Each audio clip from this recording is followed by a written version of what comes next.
د ملنډو وهلو نه، د پیغور ورکولو نه، د بیکاره نوم اخیستلو نه څوک چې توبه ونه باسي، د داسې کسانو حشر به د چا سره وي؟ فاولئک هم الظالمون. دا ظالمان دي. د دوی راوچتېدل به د قیامت په ورځ د ظالمانو په ډله کې، د دوی حشر به د ظالمانو سره وي. نو په دې آیات کې الله رب العزت 3 شیان ذکر کړي. اول نمبر شی چې ذکر کړی هغه ملنډې وهل او مسخره کول په مسلمان ورور باندې، او په ډېر سخت تاکید سره الله تعالی په دې آیات کې د دې تذکره کړې. او دا ګورې ډېره عظیمه ګناه ده، معمولی ګناه نه ده. په یو چا باندې ملنډې وهل، پسخند وهل، د دې مطلب دا ده چې د یو چا سره داسې سلوک کول چې د هغه د وجې نه هغه په خپل ځان کې ځان ذلیله ورته ښکاره سي، ځان سپک ورته ښکاره سي، زړه یې مات سي. داسې سلوک د چا سره کول، داسې خبرې د چا سره کول، بس همدغه ته ویل کېږي مسخره او پسخند او ملنډې وهل.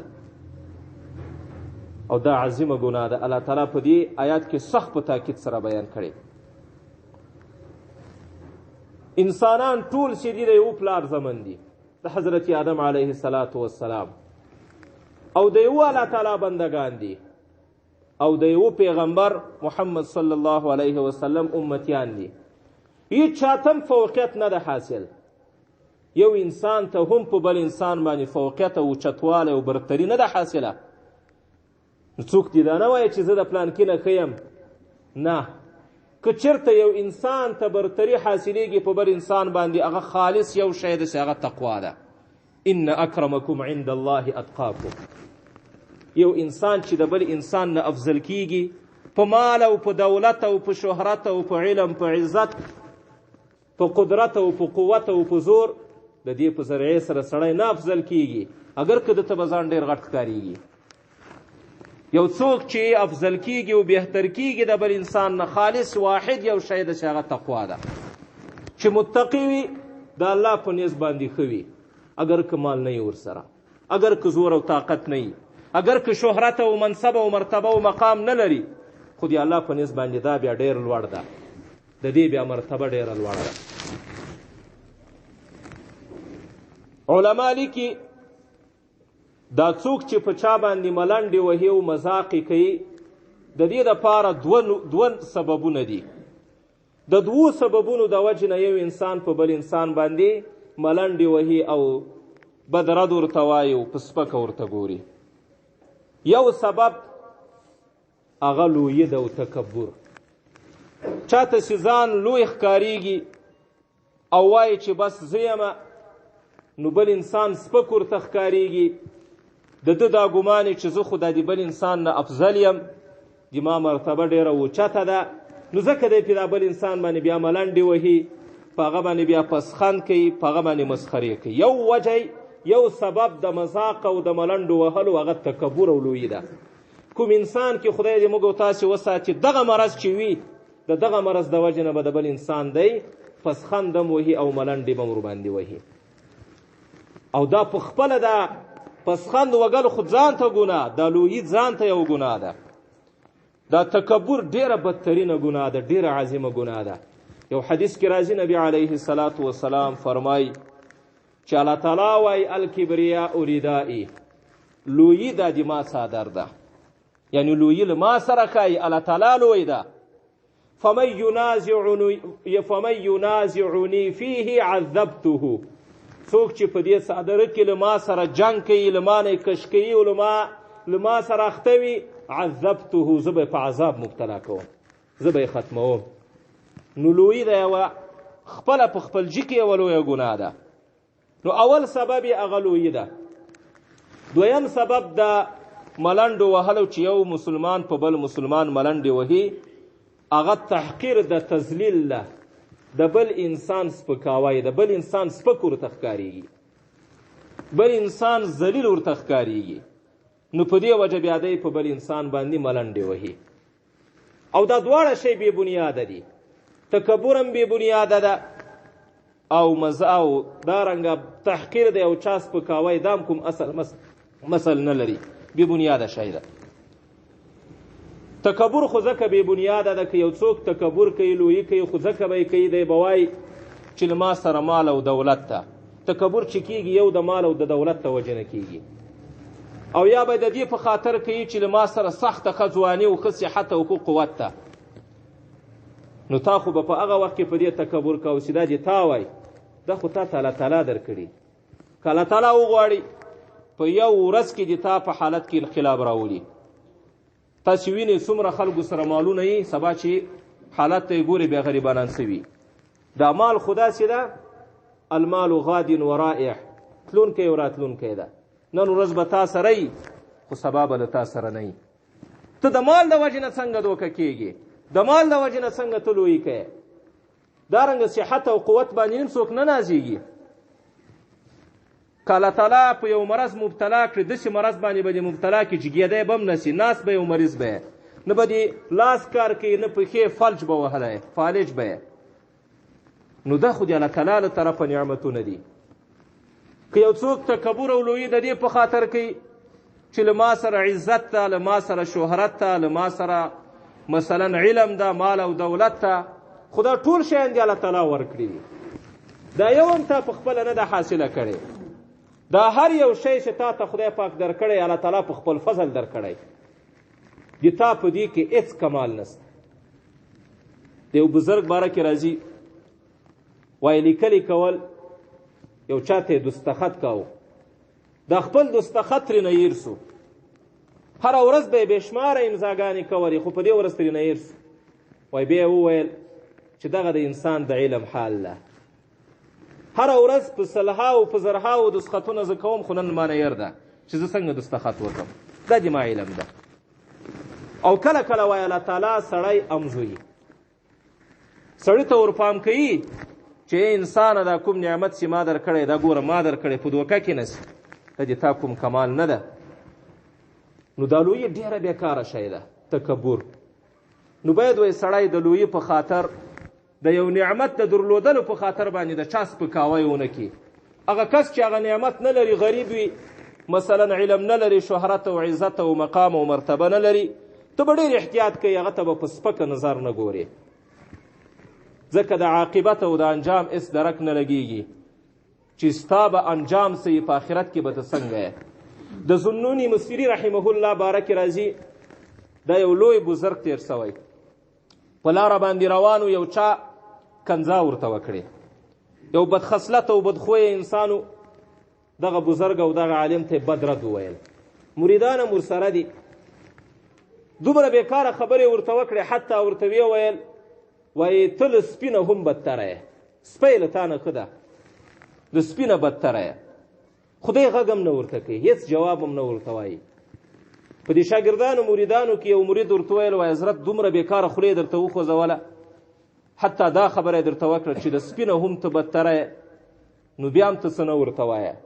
وایي زه څه ورته ووایم، زه څنګه جواب ورکړم، له ما سره جواب نسته. ځکه سبا د الله تعالی په در کې حاضري ده، د الله تعالی مخې ته به زه پیش کېږم.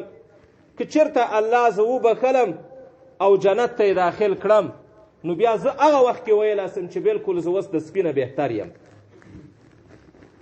خو که چېرته خدای مکه الله تعالی زه راونیولم، د الله په ګرفت کې زه راغلم او جهنم ته یې بوتلم،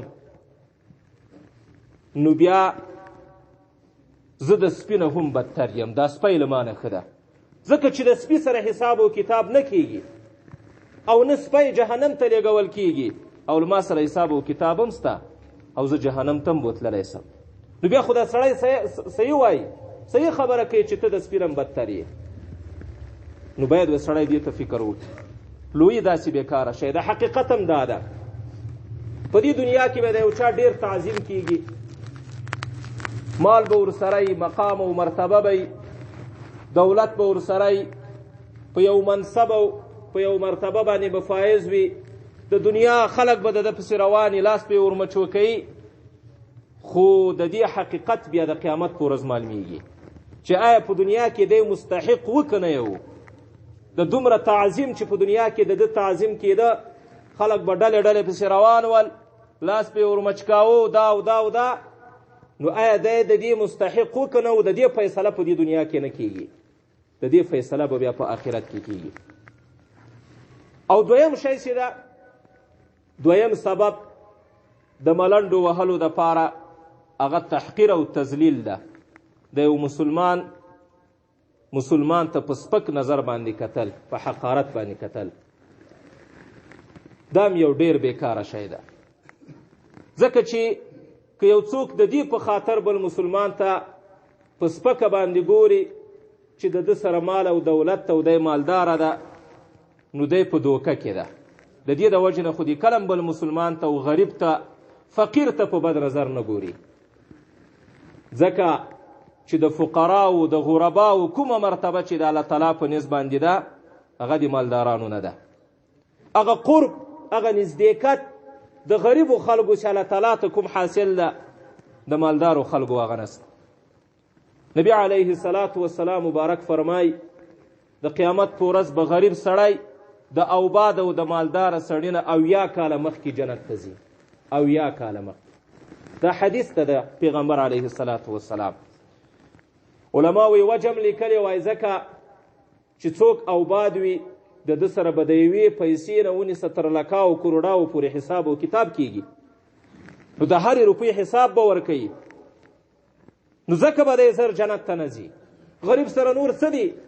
مال سته نه چې حساب او کتاب ورکي، نو د دې په خاطر دی به د اوباد سړي نه ډېر زر جنت ته داخلیږي.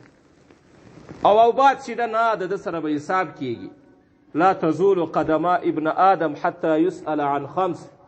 عبدالله ابن عمر فرمایي، نبی علیه السلام فرمایي د قیامت په ورځ به د هر چا قدمونه جای په جای ولاړ وي، څوک به یو قدم هم مخکې نسي تلی تر څو پورې چې د 5 پوښتنو جواب نه یې کړی. 5 پوښتنې څه دي؟ عن عمره فيما افناه. یوه پوښتنه د عمر په باره کې ده. الله تعالی به وایي عمر مې درکړی و انسانه په څه کې دې تیر که؟ 80 اویا کاله 80 کاله 100 کاله عمر دې تیر که دنیا کې، د ما په اطاعت کې او که نه د ما په معصیت کې دې تیر که. د عمر په باره کې به د هر چا نه پوښتنه وي. دویمه پوښتنه وعن شبابه فيما ابلاه. د ځواني په باره کې به پوښتنه کیږي. ځواني مې درکړې وه، دا خپله ځواني دې ما په اطاعت کې مصرف کړه که نه هسې په نورو شیانو باندې اخته وې. لمونځ در نه پاته، د الله اطاعت تر نه پاته، د نبي علیه السلام سنت تر نه پاته، او د دنیا د خلکو نه متاثره وې، په نورو شیانو کې د لهو و لعبو کې د وخت تېر که. د هر ځوان نه به د ځواني پوښتنه کیږي. قدم دی نشي اخیستلی د قیامت په ورځ تر څو چې د دې پوښتنې جواب نه یې ویلی. او دریم شی چې ده وعن ماله. د مال په باره کې به پوښتنه کیږي. خو د مال په باره کې یوه نه 2 پوښتنې به کیږي. یوه پوښتنه به دا وي من این اکتسبه. مالداره مال دې له کومې لارې ګټلی و؟ په حلاله و که په حرامه؟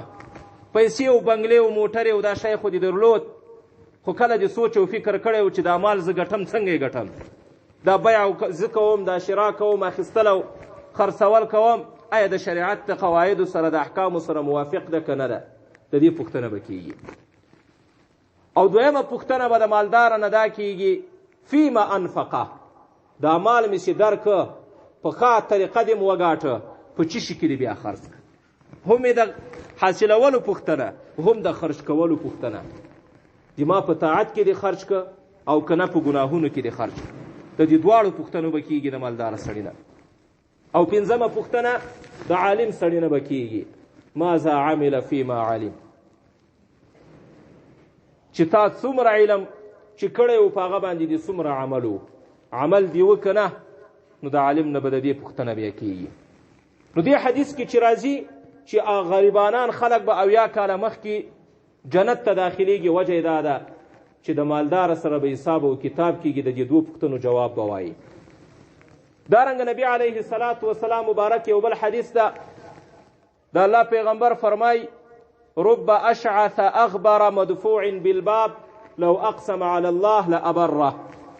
ډیر داسې کسان دي چې ویښتان ببر او دارنګه خړ پړ ګردونه په پراته، جامه یې سمه نه، مدفوع بالباب. په دروازو کې خلک دیکې ورکوي، د خلکو دروازو ته درېږي خو خلک دیکې ورکوي، خلک یې سړي. د الله پیغمبر فرمایي داسې کسان چې په ظاهره ډېر کمزوري ښکارېږي، دا په الله دومره ګران دي. لو اقسم علی الله لابره.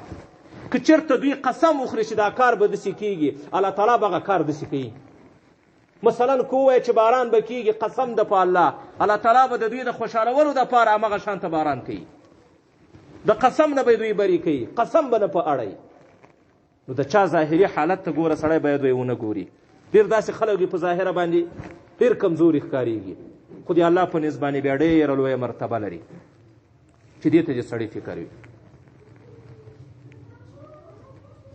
همدارنګه په احادیثو کې د غرباو د فقراو نور ډېر فضیلت راغلی.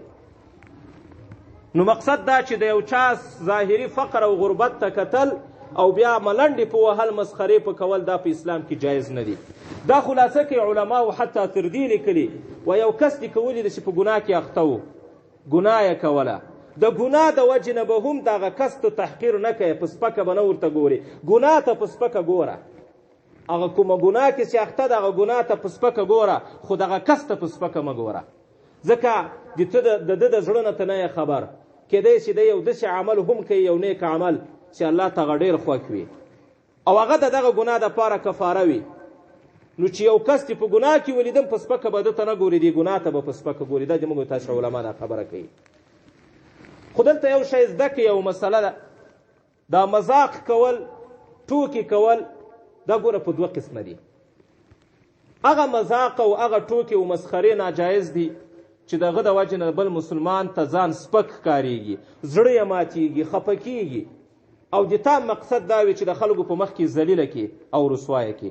دا ناجایز، دا حرام په دې آیت کې هم د دې نه منع راغلی. خو که چېرته یو څو ملګري وي بې تکلفه یي، خپل منځ کې ګف لګوي، مذاق کوي، ټوکې کوي او د خوشطبي په خاطر یې کوي چې دا بل ملګری مې خوشحاله وي، مقصد یې د بل ملګري تحقیر نه وي، تذلیل نه وي، سپکوالی نه وي، نو بیا دا جایز دا بیا هېڅ پروا نه لري. د نبي علیه السلام نه هم دا ثابت دي. د الله پیغمبر به ټوکې هم کولې د صحابهو سره، خو شرط یې دا ده چې دروغ به نه یې کې. په دغه ټوکې که هم چې ټوکې دې کولې د چا تذلیل او تحقیر دې مقصد نه و، د ملګري خوشطبي دې مقصد وه چې ملګری مې خوشحاله وساتم، دروغ به نه کې وایه، دوکه به نه کې کوې. دا شی پکې شرط. تاسې که سیرت مطالعه کړي د نبي علیه السلام د صحابهو سره څنګه ټوکې وې، د هغه نه ګوره دا معلومیږي چې څومره په لطیف انداز سره، باریک انداز سره د الله پیغمبر د صحابهو سره ټوکې کړي. یوه ښځه د نبي علیه السلام مجلس ته راغله، زړه ښځه وه، عمر یې زیات و. نبي علیه السلام نه یې پوښتنه وکړه، وایي د الله په در کې دعا وغواړه چې ما جنت ته الله تعالی بوځي. نبی علیه السلام په جواب کې ورته وفرمایل، وایي ته به جنت ته نه ځې. نو دا خبره یې چې ورته وکړه، دا ښځه په ژړا سوه، ډېره پریشانه سوه چې د الله پیغمبر راته وایي چې ته به جنت ته نه ځې. نبی علیه السلام بېرته ورته وایي، وایي ولې زاړې؟ وایي نو ځکه زاړم چې تا راته وایي چې ته به جنت ته نه ځې. د الله پیغمبر ورته فرمایي، وایي نه، په دې حالت به جنت ته نه ځې چې په همدې عمر یې او داسې زړه په داسې حالت به جنت ته نه ځې. ځکه الله تعالی فرمایي انا انشأناهن انشاء فجعلناهن ابکارا عربا اترابا. جنت ته چې مسلمانان داخليږي په ځواني کې به داخليږي، که نران وي که ښځې وي. نو دغسې عمر اوس خو د تا عمر تېر ده، په داسې عمر به جنت ته نه ځې. اوس ګوره دا یو ټوکه ده او دا حقیقت هم ده، دروغ په دې کې نسته. او په دې کې یو قسم خوشطبي هم ده. هغه ښځه مو وروسته په خندا سو. درنګه د الله پیغمبر ته یو کس راغی، وایي ای د الله پیغمبره اوښ ته ضرورت لرم چې سورلي مې برابره چې سورني نه لرم چې یو ځای په لاړ سم. نبي علیه السلام ورته فرمایه، وایي زه به تا ته د اوښ بچی درکم. نو دې صحابي ورته وایي زه راغلی یم د دې دپاره چې اوښ راکړي، د اوښ په بچي زه څه وکړم؟ په هغه باندې خو زه سورلي نه سم کولی، هغه خو بچی ده. نبي علیه السلام ورته فرمایه، وایي ولې اوښ د اوښ بچی نه وي؟ خو دا غټ اوښ هم دی، اوښ بچی ده، هغه خو هم د یو چا نه پیدا ده، داسې خو نسي کېدلی. اوس دا ګوره مذاق ده، دا د نبي علیه السلام نه ثابت ده. دارنګه نبی علیه السلام به حضرت انس ته ویل، یا ذوالأذنین، یا ذوالأذنین، ای د دوه غوږونو والا. نو هر څوک دوه غوږونه لري، نو ده ته به یې دا ویل د خوشطبي په خاطر باندې. علما لیکي د دې په وجه یې مرتوی چې حضرت انس به خبرې ته ډېر غوږ نیو، نو ځکه به یې ده ته ویل چې یا ذوالأذنین. نو د نبي علیه الصلاة والسلام نه ټوکې کول په سمه طریقه باندې دا ثابت دي. یوې ښځې ته یې ورته وویل وایي لاړ شه خاوند ته دې تکلیف رسېدلی په سترګو کې سپینوالی ده. دا ښځه ډېره سخته ورخطا سوه، زر زر راغله کور ته او خاوند ته وایي څه تکلیف ده څه تکلیف ده؟ وایي ولې؟ وایي د الله پیغمبر راته ویل چې ورسه د خاوند په سترګو کې د سپینوالی ده. دی ورته په خندا سوه سپینوالی خو څه کوې توروالی هم شته کې، سپینوالی خو څه کوې توروالی هم شته کې، در چا په سترګو کې سپینوالی او توروالی وي. دا د نبي علیه الصلاة والسلام مذاق، په داسې طریقه به د الله پیغمبر مذاق کاوه او ټوکې به یې کولې. نو که چا د چا سره مذاق کوو د دې نه منع نه ده راغلی، خو که چېرته مقصد دا و چې هغه د سپک کم د خلکو په مخ کې مسخره و ملنډې په وهم د دې نه بیا منع راغلی، دا ناجایز ده. حضرت عایشه فرمایي و د یو ښځې په باره کې مې تذکره کوله، د الله د پیغمبر سره ناسته یم او هغه داسې ښځه وه چې د قد نه وړکۍ وه. وایي ما وویل په دې لاس مې مازې اشاره ورته وکړه چې پلانکۍ ښځه چې دومره ده، داسې مې کړه. نبي علیه الصلاة والسلام سخته راته غوسه سو او راته ویې ویل چې ډېره سخته خطرناکه کلمه دې له خولې ووته، ځکه تا په دې کلماتو سره د مسلمانې خور بېعزتي وکړه، آینده ډېر پام کوه دا کار بیا ونه کړي. نو حضرت عایشه یې بیا د دې نه منع کړه. دارنګه صحابه وبم په خپل منځ کې مذاق کاوه. حضرت عمر صاحب باره کې راځي وایي خپلې وینځې ته یې ورته وویل چې خلقني خالق الخیر و خلقك خالق الشر. زه وایي خالق الخیر پیدا کړی یم، هغه چا پیدا کړی یم چې د خیر پیدا کوونکی ده، او ته خالق الشر پیدا کړی یې. دا وایي په زړه سو چې دا دې څه وویل؟ حضرت عمر صاحب ورته ویل وایي خو الله تعالی د دواړو پیدا کوونکی ده، بیدک الخیر والشر. مفسرین دلته شر هم راوباسي، خیر او شر دواړه د الله تعالی په لاس کې دي. نو ولې ته خفه کېږي؟ اوس دا هغه مذاق ده چې صحابه هم کړی، نبي علیه الصلاة والسلام هم کړی. دې ته ویل کېږي شرعي مذاق، دا جایز ده په اسلام کې، خو دروغ به نه کې وایه، چا ته به دوکه نه ورکوې. په دې آیات کې که تاسې وګورئ الله رب العزت د سړیو نه وروسته ښځې جدا ذکر کړي. که صرف دا سړي ذکر کړي وای لا یسخر قوم من قوم ویلی وای، دا وروسته ولا نساء من نساء دا یې نه وای ویلي، بیا هم د ښځو د باره کې به حکم معلومېده لکه څنګه د نرانو دپاره ناجایز ده مسخره او ملنډې وهل، د ښځو دپاره هم ناجایز ده. خو ښځې الله تعالی بیا ذکر کوي. په دې کې یوه نکته ده، یو شي ته پکې اشاره ده. یوه اشاره خو دا ده چې داسې نه چې ښځو ویلې ښځو دا فکر کړی وای چې په قرآن کې خو نران ذکر سوي، نو لهذا د نرانو دپاره ملنډې وهل او مسخرې او پسخند وهل دا ناجایز دي، زموږ لپاره ناجایز دي. خدای پاک په تاکید سره دواره دویم ذکر کړي، نه لکه څنګه سړیو ته چې ناجایز دي ښځو ته هم ناجایز دي. دویمه نکته پکې دا ده، مفسرین وایي دغه کار چې ده دا مذاق او ملنډې وهل دا د نرانو په نسبت سره په ښځو کې زیات ده، ځکه د هغو عقل کمزوری ده، په دې وجه هغو کې دا کار ډېر ده. د دې وجې نه خدای پاک وروسته د نرانو نه ښځې ذکر کړي.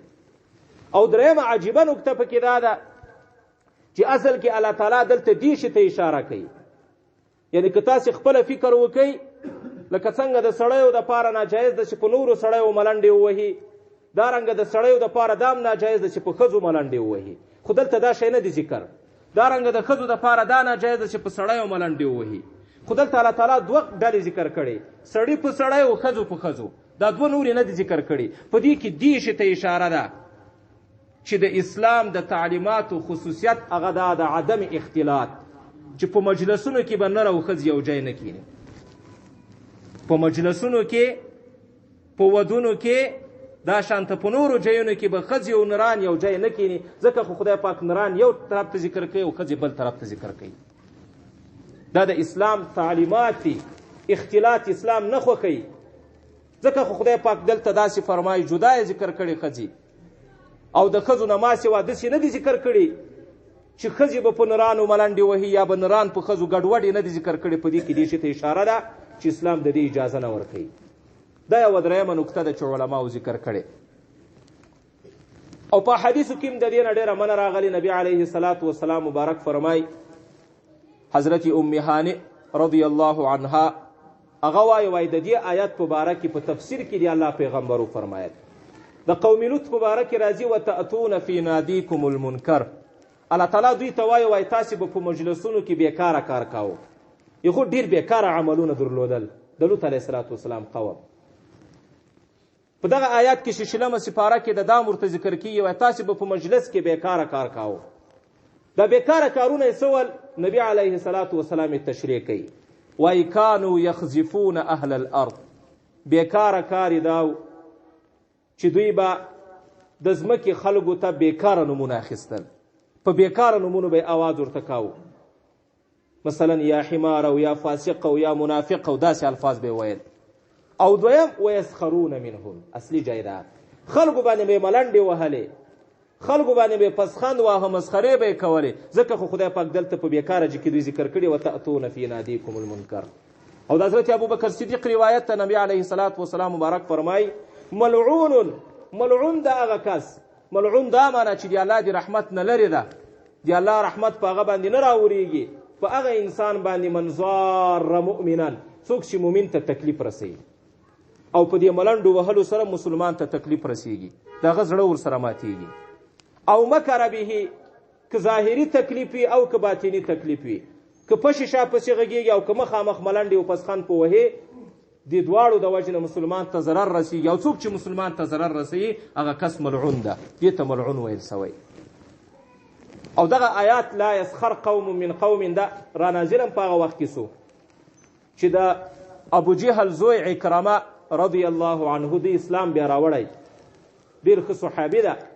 دی چې کله مدینې منورې ته راغی د مسلمانانو به چې دی کله ولید نو داسې به یې ویل وایي وګوره د دې امت د فرعون زوی ته وګوره، ځکه نبي علیه السلام ابو جهل ته د دې امت فرعون ویلی.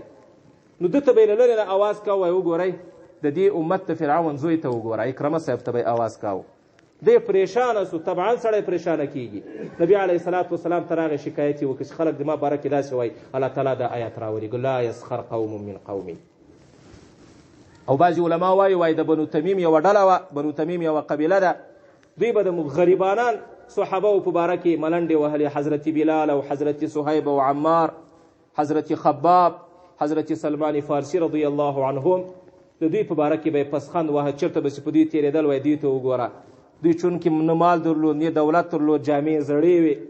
نو خدای پاک دا آیتونه راولېږل چې هېڅ چاته جایز نه ده چې بل مسلمان باندې ملنډې او مسخره وکړي. څوک بیا دا وایي د بل صحابي ثابت ابن قیس په باره کې ابن عباس فرمایي وایي د دې په باره کې را نازل سوی. ثابت ابن قیس په غوږونو دروند و، سم شی نه سوی اورېدلی. نو دی به چې کله نبي علیه السلام یو واعظ به یې کاوه، نصیحت به یې کاوه، دی به یې خواته ناست ځکه چې خبره یې واوري.